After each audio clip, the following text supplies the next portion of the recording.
Hey, this is Greg, and as promised, I'm going to show you how I make my muscadine pie. Tonight is dinner's my responsibility, so I decided that I'd make some pie to go along with it. So I hope you enjoy this. All right, to make a muscadine pie, of course you need the pie crust. I already got that in the pan. You need 5 cups of muscadines. You need 1 cup of sugar. That's a little more, but that's all right. Optional is vanilla flavoring and lemon juice. Now, lemon juice, if you like a really tart pie, then you're going to want to add a little bit of lemon juice, but don't go over 2 tablespoons or it's going to be too tart. And this is actually my second attempt at recording this because last time it just didn't go so well. The camera that I was using, the microphone really stank. Now, let me get me some tea here. All right. Now, these muscadines have already been washed. When you're going through them, you got to make sure that there's no stems on them because you don't want that in your pie. All right. As I mentioned in my video on muscadines themselves, which was a long time ago, the best part of the flavor is under the peel. And the way you get that out when you're just eating them fresh is you take that peeling and crush it against the roof of your mouth.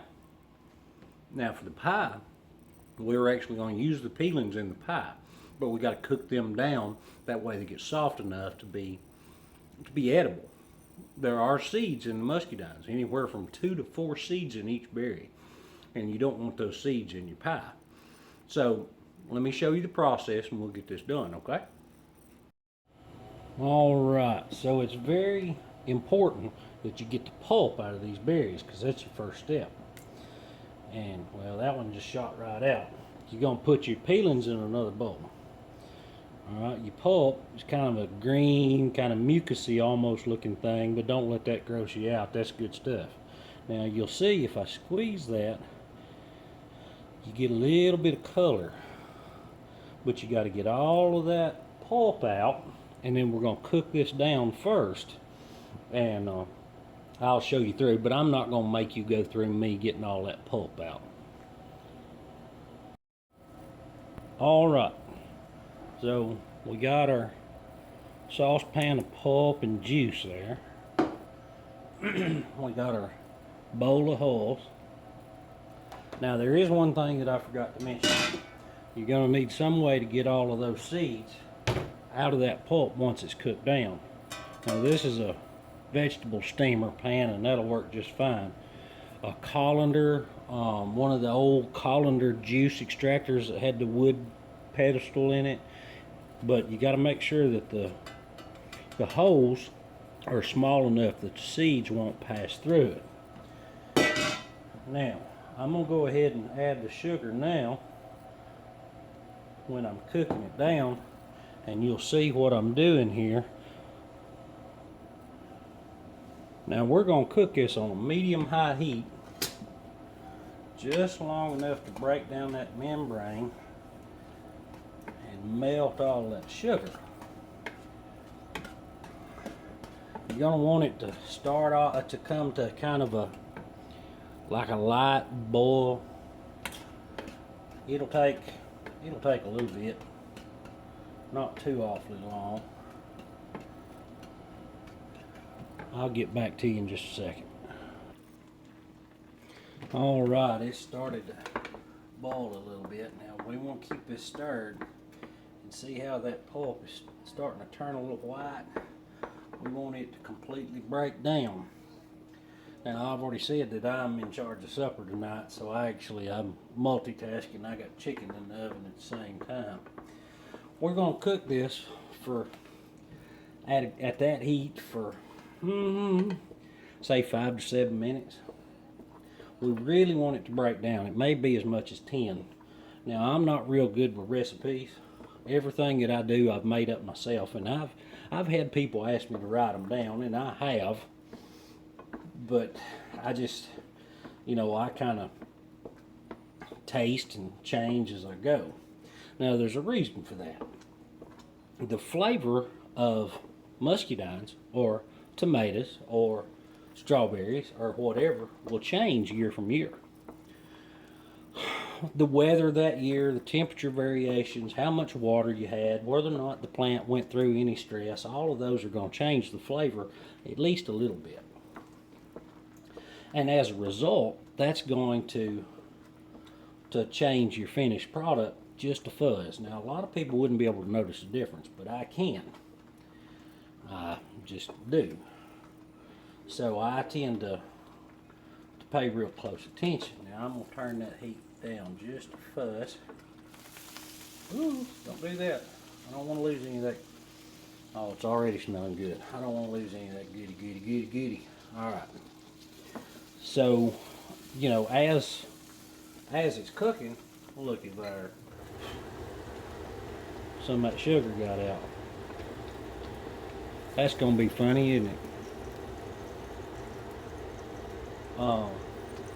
As it's cooking, it's going to break down those membranes. It's going to make it real easy for us to strain it out and get all them seeds out.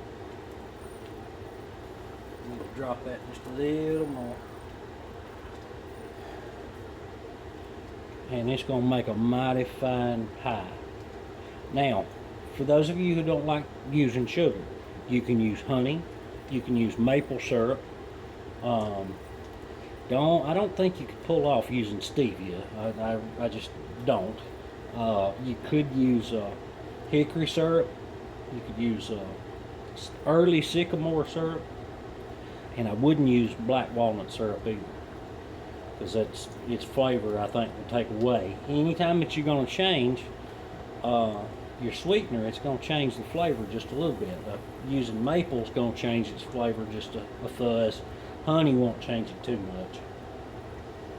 All right, we're broke down now. All right, so I got my strainer here, and we're just going to pour all of that stuff into the strainer. Now the juice will run right straight through, but all of the pulp and all won't. Well, there's a seed in there. I gotta get that seed out. I don't want it in my finished product. There we go. Alright. And I'm gonna use one of this here spatulator, plastic spatulator, and I'm gonna feed all that through. See how all that's dripping through? Now, the pulp didn't completely break down, so there's going to be some goody on the bottom of this pot. And yeah, you can see it's getting all that juice out, all that good stuff.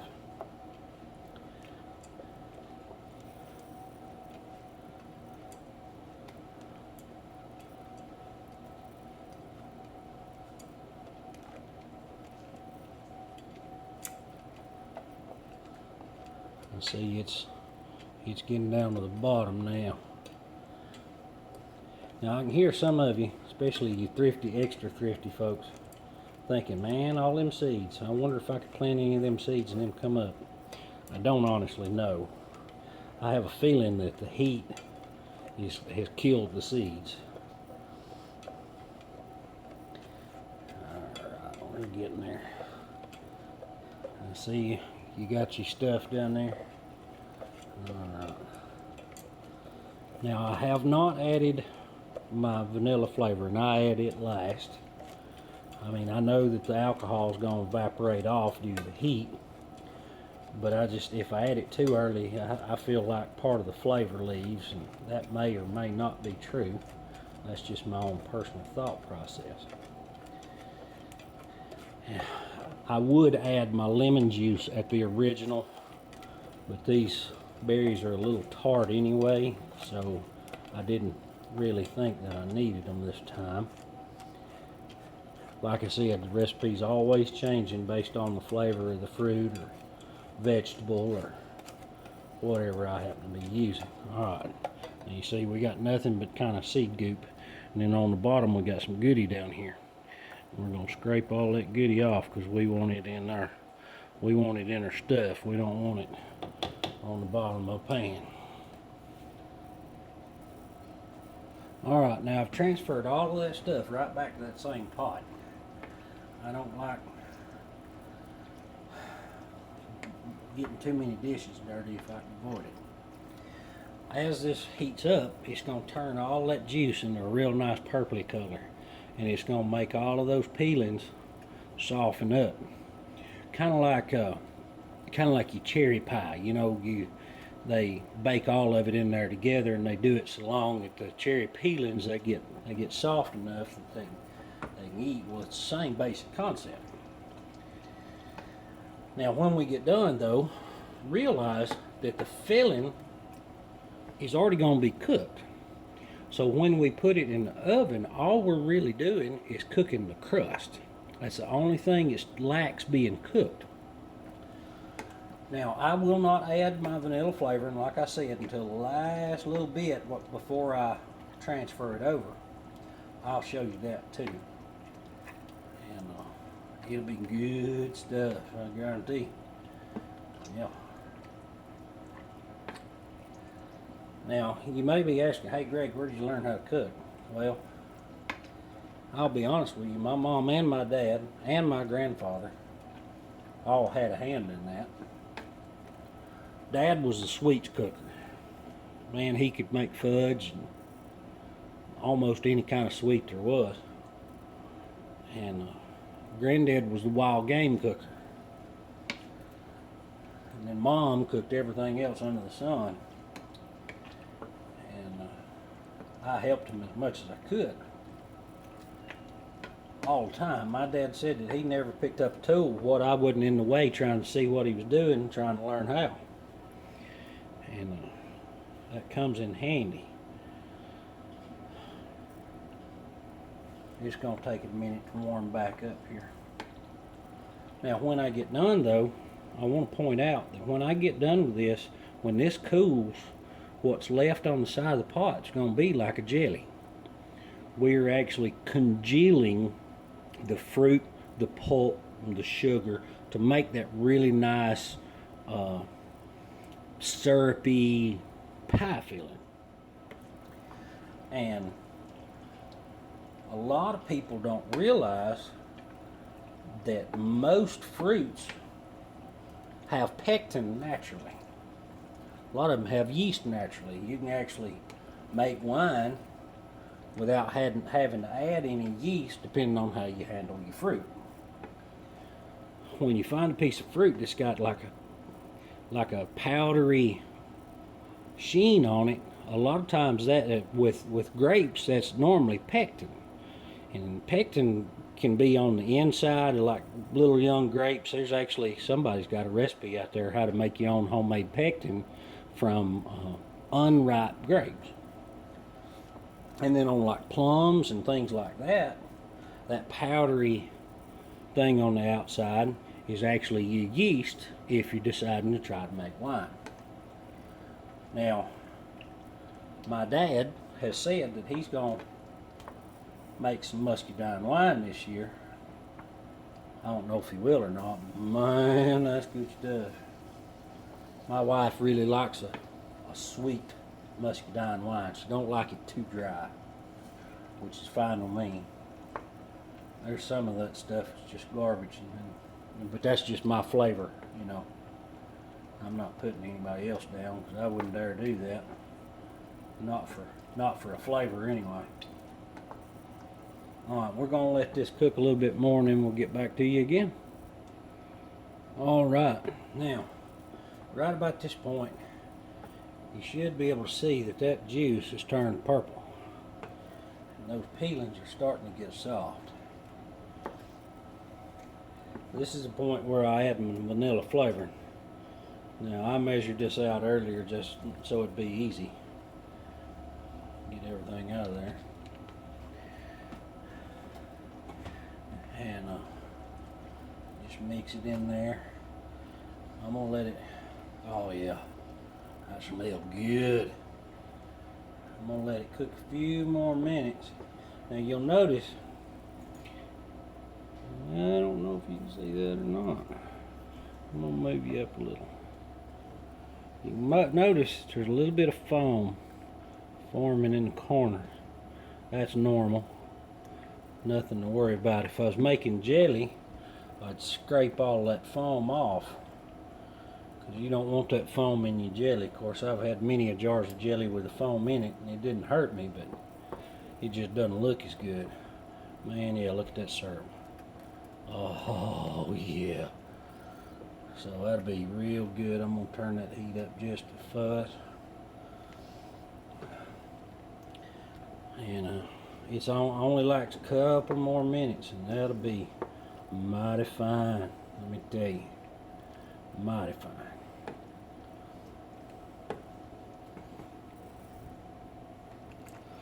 Alright, while I'm cooking here, I just thought I'd give you a quick tip. All of the dishes that I've already used to make this pie, they're already washed. If you wash as you go, you don't have near as big a mess when you get done. And according to YouTube, my viewers are 60-40 split, men versus women. So men, trust me, clean up as you go. It'll help you. Alright.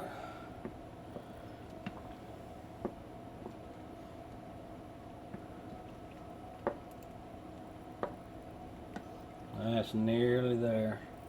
Let me grab a feel here.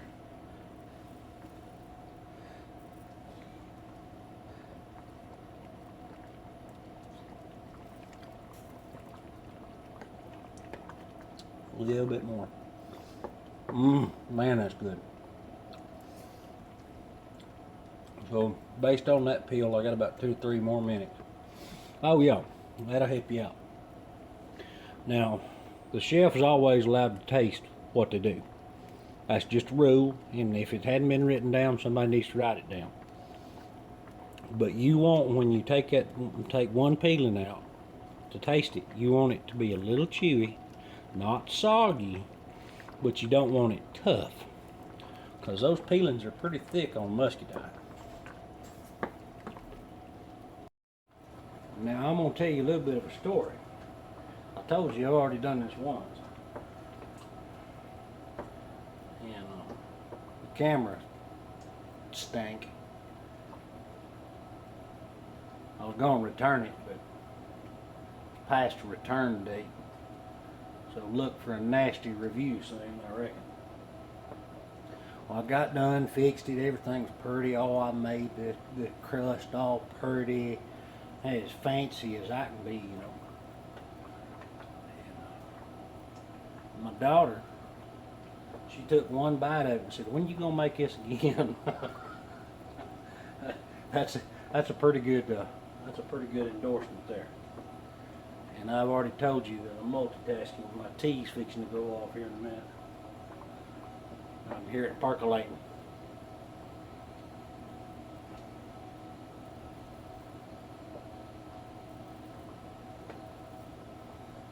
Man, yeah. Alright, now 5 cups is going to be just enough.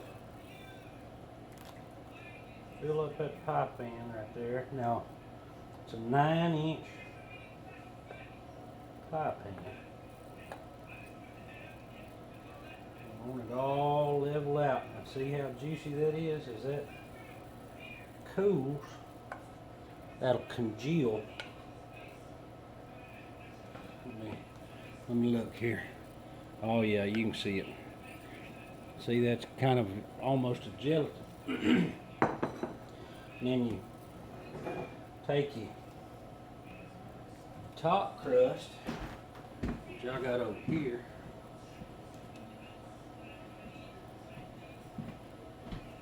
And you can be as basic or as fancy as you want. Tonight I want it to be a little fancy, so I put little hearts on it. Of course, you can barely tell that they're heart, but you can tell. Well, you can tell a couple of them anyway. Now, me, I don't like cutting off the end of the pie crust. That's just me. Some people do. Some people get all fancy and crimp it and everything else. Now, like I said before, that pie filling is already done. So you don't have to cook it real long. Depending on what kind of pie crust you make, just follow your pie crust instructions.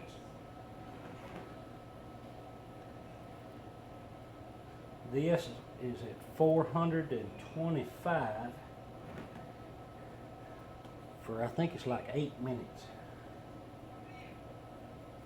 Now if you wanted to, you could put some melted butter and brush on the top, something like that. But what you're looking for is it just to be a golden brown. Now it's not real pretty, but I don't make pretty stuff, I don't reckon. I just make stuff that tastes good. Alright guys, right there is the finished pie. Smell good. We're going to be throwing down on it here in a minute. If you enjoyed this, let me know. If you want to see me do some more cooking, dove season's coming up next weekend, so you know, if you enjoy the cooking stuff, I may do a video on dove dumplings. May do some on, you know, squirrel, and do some stuff like that if y'all like it. If not, just let me know that too. All right. Step by step, we're bringing rule back. Have a great day. Bye bye.